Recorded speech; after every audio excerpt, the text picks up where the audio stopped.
കാലങ്ങൾക്ക് മുമ്പ് amazing Spiderman accidentally ഒരു സിംബയോട്ടുമായിട്ട് ബോണ്ടായി. ബട്ട് കുറച്ചു കാലം കഴിഞ്ഞപ്പോൾ ആ സിംബയോട്ട് തന്നെ കൺട്രോൾ ചെയ്യുകയാണെന്ന് മനസ്സിലാക്കിയ സ്പൈഡർമാൻ അതിനെ തന്റെ ബോഡിയിൽ നിന്നും പൂർണ്ണമായിട്ടും റിമൂവ് ചെയ്യുകയാണ്. പിന്നീട് ആ സിംബയോട്ട് എഡി ബ്രോക്ക് എന്ന വ്യക്തിയെ പരിചയപ്പെടുന്നു. എഡി ബ്രോക്ക് ഒരു റിപ്പോർട്ടറാണ് ആൻഡ് പുള്ളിക്കും പേഴ്സണലി സ്പൈഡർമാനോട് ഒരു വെഞ്ചൻസ് ഉണ്ട്. ആൻഡ് തന്നെ നശിപ്പിക്കാൻ ശ്രമിച്ചതുകൊണ്ട് ഈ ഒരു സിംബയോട്ടിനും സ്പൈഡർമാനോട് വെഞ്ചൻസ് ഉണ്ട്.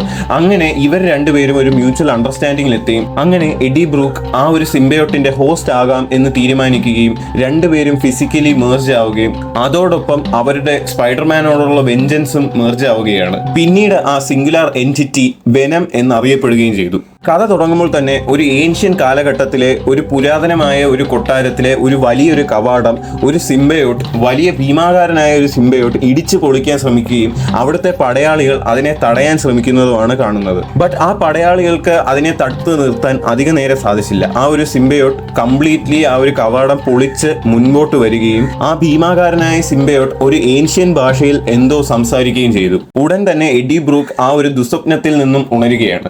ഈവൻ ദോ എഡി ബ്രൂക്കിന്റെ മൈൻഡ് ആയാലും ബോഡി ആയാലും ഓൾമോസ്റ്റ് കൺട്രോൾ ചെയ്യുന്നത് വെനമാണെങ്കിലും ഈ ഒരു ദുസ്വപ്നത്തിന്റെ കാരണം വെനത്തിനും മനസ്സിലാവുന്നില്ല. ആൻഡ് ഈ ഒരു ഭീമാകാരനായ സിംബയോട്ടിന്റെ ദുസ്വപ്നങ്ങൾ ഇടയ്ക്കിടയ്ക്ക് കാണുന്നുണ്ടെങ്കിലും വെനത്തിനായാലും എഡി ബ്രൂക്കിനായാലും ഇതെന്താ സംഭവം ഒന്നും മനസ്സിലാവുന്നില്ല.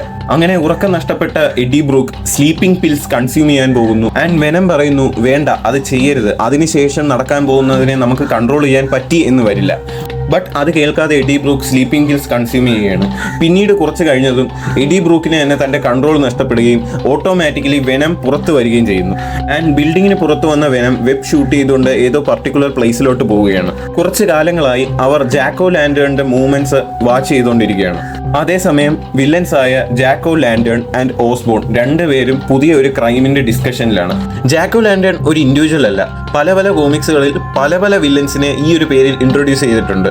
ആൻഡ് ഓസ്ബോണെ അറിയാലോ, നമ്മുടെ സ്പൈഡർമാന്റെ പ്രധാന എതിരാളി. പെട്ടെന്ന് അവിടേക്ക് പോലീസ് ഓഫീസേഴ്സ് വന്ന് അവരെ പിടികൂടുകയാണ്.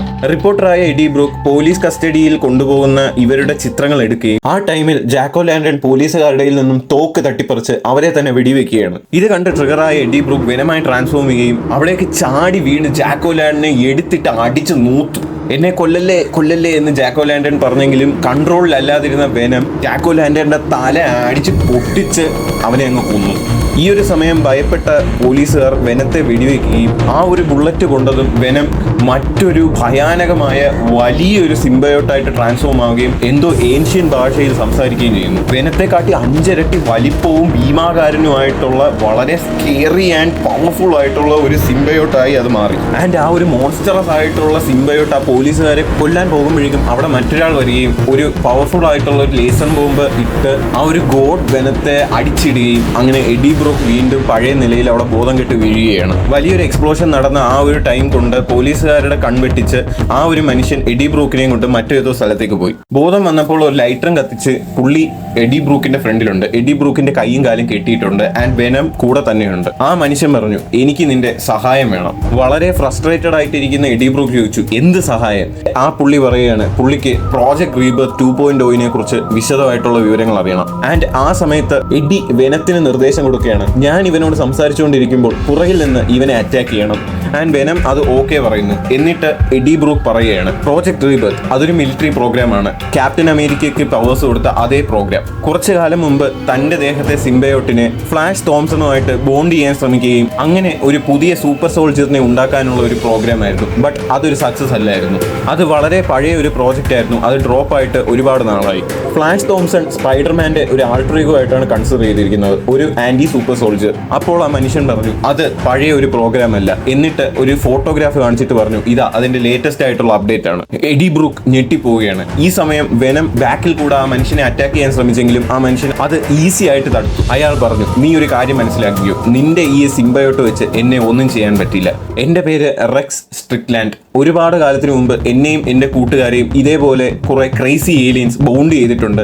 ആൻഡ് ഞങ്ങളും ഇതുപോലെ യുണൈറ്റഡ് സ്റ്റേറ്റ്സിലെ ഒരുപാട് മനുഷ്യരെ കൊന്നു നടന്നിട്ടുണ്ട്. ഇനി നീ പറ എന്താണ് നിന്റെ സിംബയോട്ടിന്റെ പേര്, എത്ര വയസ്സായി അതിന്, എന്താണ് അത് കഴിക്കുന്നത്, എന്താണ് അതിന്റെ ഐഡിയൽ ടെമ്പറേച്ചർ, ഏത് പ്ലാനറ്റിൽ നിന്നാണ് അത് വരുന്നത്? മിണ്ടാതിരുന്ന എഡിയെ നോക്കി അയാൾ വീണ്ടും പറഞ്ഞു ഓണസ്റ്റ്ലി നിനക്ക് ഇതിനെപ്പറ്റി എന്തെങ്കിലും അറിയാമോ? വലിയ പല്ലും സ്പൈഡറിന്റെ സിംബലും ഉണ്ടെന്നല്ലാതെ എനിക്ക് നിന്നെ രക്ഷിക്കാൻ പറ്റും. പക്ഷേ അതിനു മുമ്പ് നീ എനിക്ക് ഒരു സഹായം ചെയ്തു തരണം. എഡി ചോദിച്ചു എന്താണ്. താനും തന്റെ സുഹൃത്തുക്കളും ഷീൽഡ് ഏജൻസ് ആയിരുന്നു. തങ്ങളുടെ കൂട്ടുകാർ ആ ഒരു സിംബയോട്ടിന്റെ കൺട്രോളിൽ പൂർണ്ണമായിട്ടാവുകയും അതോടെ അവർ വല്ലാതെ ഇൻസൈൻ ആയി പോവുകയും അങ്ങനെ ഷീൽഡ് അവരെ ഐസിൽ സ്റ്റോർ ചെയ്ത് വെക്കുകയും ചെയ്തു. എനിക്ക് എന്റെ കൂട്ടുകാരെ രക്ഷിക്കണം, അവർ മരിക്കേണ്ടവരല്ല, അതിന് എനിക്ക് നിന്റെ സഹായം വേണം. തന്റെ സുഹൃത്തുക്കളെ ഇന്ന് ഷീൽഡ് മറ്റൊരു സ്ഥലത്തേക്ക് ട്രാൻസ്പോർട്ട് ചെയ്യുകയാണെന്നും അവിടെ നിന്നും അവരെ രക്ഷിക്കാൻ നിന്റെ സഹായം വേണം എന്നും എഡ്ഡിയോട് റെക്സ് പറഞ്ഞു. ആൻഡ് റെക്സ് എഡ്ഡിക്ക് ആ ഒരു വണ്ടി പോകുന്ന അണ്ടർഗ്രൗണ്ട് ഹൈവേ സിസ്റ്റത്തിന്റെ കോർഡിനേറ്റ്സും പറഞ്ഞു കൊടുത്തു. ഇതെല്ലാം കേട്ട എഡ്ഡി ചോദിച്ചു, ഈ സിംബയോട്ട്സ് എല്ലാം എവിടെ നിന്നാണ് വന്നത്? അപ്പോൾ റെക്സ്, വളരെ നല്ല ചോദ്യം, ആ ഒരു ചോദ്യത്തിന്റെ ഉത്തരം എനിക്ക് നീയാണ് കണ്ടുപിടിച്ച് തരേണ്ടത്. അങ്ങനെ എഡ്ഡി ആ ഒരു അണ്ടർഗ്രൗണ്ട് പാസേജിൽ എത്തി വണ്ടികളെ തടഞ്ഞു. എന്നിട്ട് പറഞ്ഞു, just save your ammo and run. ഇത് കേട്ട ഏതോ ഭ്രാന്തൻ നിന്ന് പുലമ്പുകയാണെന്ന് കരുതിയ ഡ്രൈവേഴ്സ് വണ്ടി മുന്നോട്ടെടുക്കുകയും എന്നാൽ എഡ്ഡി ഉടനെ തന്നെ വെനമാവുകയും ആ ഒരു വണ്ടികളെല്ലാം ഇടിച്ച് തെറിപ്പിച്ച് പൊളിക്കുകയും ചെയ്തു. അതിൽ നിന്നും രക്ഷപ്പെട്ടിറങ്ങിയ ഡ്രൈവേഴ്സ്, അയ്യോ ഇത് വെനമല്ലേ? ആ ഒരു ടൈം കൊണ്ട് തന്നെ വെനം അവരെ എല്ലാം തൂക്കി പിറക്കിയെടുത്ത് അടിക്കുകയും എന്നിട്ട് പോയി ബാക്ക് ഡോർ തുറക്കുകയാണ്. പെട്ടെന്ന് തന്നെ അവിടെ ഒരു വലിയ എക്സ്പ്ലോഷൻ ഉണ്ടാവുകയാണ്. എക്സ്പ്ലോഷൻ കാരണം ഐസിൽ നിന്നും രക്ഷപ്പെട്ട സിംബയോട്ട്സ് വെനത്തിന് നേരെ വരികയാണ്. ആൻഡ് ആ സിംബയോട്ട്സിനെല്ലാം തന്നെ താൻ സ്വപ്നങ്ങളിൽ കാണുന്ന വളരെ ഭീകരമായിട്ടുള്ള സിംബയോട്ടിക് ഫേഷ്യൽ ഫിഗേഴ്സ് ആയിരുന്നു. പെട്ടെന്ന് തന്നെ വെനം എഡി ബ്രൂക്കിന്റെ ദേഹത്ത് നിന്ന് മാറുകയും എഡി ബ്രൂക്ക് അവിടെ ഒറ്റയ്ക്ക് ആ ഒരു തീയിൽ അത്രയും ഭീകരമായ സിംബയോട്ട്സുകളെ ഫേസ് ചെയ്ത് നിൽക്കേണ്ടി വരുന്നു. നീ എവിടെയാണ് പോകുന്നത്? എന്നെ ഒറ്റയ്ക്കാക്കാതെ വരൂ. വെനം പറയുന്നു, ഇത് എന്നെ കൊണ്ട് താങ്ങത്തില്ല, ഞാൻ വളരെ ചെറുതാണ്. ധൈര്യം സംഭരിച്ച എഡി അവർക്ക് നേരെ ഓടിയെങ്കിലും അതിലൊരു സിംബയോട്ട് എഡിയെ ഒറ്റ കുത്ത്. ഉടൻ തന്നെ അടുത്ത് വന്ന വെനം, എഡി ഒരിക്കലും മയക്കത്തിലേക്ക് പോകരുത്, ഉണർന്നു തന്നെ ഇരിക്കൂ, കണ്ണുകൾ അടയ്ക്കരുത്. ഉയർന്നു നോക്കിയ എഡി ഞെട്ടിപ്പോയി. കണ്ടെയ്നറിൽ നിന്നും വന്ന ഒരു വെളിച്ചം ആ ഒരു സിംബയോട്ടുകളെ മനുഷ്യന്മാരിൽ നിന്നും ഈസിയായി വലിച്ചു കീറുകയും ആ മനുഷ്യരെല്ലാം അവിടെ അപ്പോൾ തന്നെ ശവങ്ങളായി വീണു. ഫ്രീ ആയ സിംബയോട്ടുകൾ എല്ലാം കൂടെ ഒത്തുചേരുകയും അങ്ങനെ അവിടെ വലിയ ഭീമാകാരനായ മറ്റൊരു സത്വം ഉണ്ടാവുകയും ചെയ്തു. ആ ഒത്തുചേരലിനിടയിൽ ആ സിംബയോട്ടുകളെല്ലാം തന്നെ ഏതോ ഒരു ഏൻഷ്യൻ ലാംഗ്വേജിൽ വീണ്ടും എന്തോ സംസാരിക്കുന്നുണ്ടായിരുന്നു. ആൻഡ് ഈ സമയത്ത് വെനത്തിന് അത് ഡീകോഡ് ചെയ്യാൻ പറ്റുന്നുണ്ടായിരുന്നു. അവരെല്ലാം പറഞ്ഞത് ഗോഡ് ഈസ് കമ്മിങ് എന്നാണ്. അതെ, സിംബയോട്ടുകളുടെ god, the almighty, the creator, null.